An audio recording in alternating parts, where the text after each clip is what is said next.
As a restaurant waiter or waitress, what was the rudest customer you've ever had to deal with?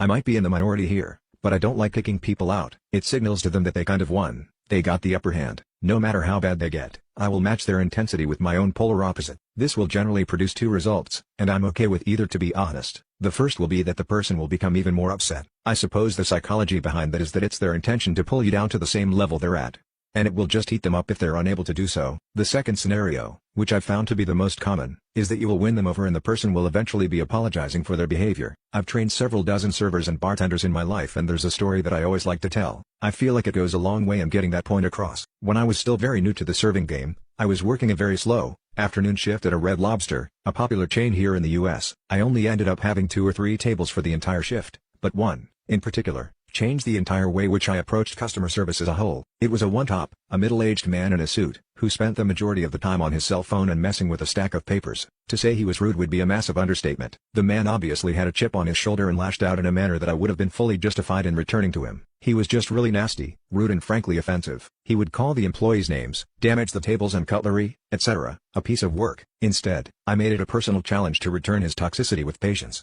kindness and perfect politeness, if for no other reason than I was bored and thought it would be an interesting way to pass the time. The man's final bill was around $30. I dropped the check and told him there was no hurry at all. When I came back to pick it up, he asked me to sit down for a moment, which I did. With tears beginning to pool in his eyes, he confessed that he knew he was being a douchebag and apologized profusely. He told me that his young son had died the previous week and he was having issues with the funeral bill, as well as the looming possibility of a divorce due to the stress of losing the child. He admitted that he was intentionally being crass because of the pain he was feeling, and it would have gone towards anyone that would have been there. It just happened to be me. I can understand the feeling, that certain anger at life that no one can do anything about. He thanked me for not returning the rudeness and tipped me $30 on top of the check. The lesson here is that none of us know what tragedies are hiding in the souls around us, and compassion is in short enough supply as it is. Even if your situation doesn't turn out that way, you'll feel better about yourself in the long run for not being that person.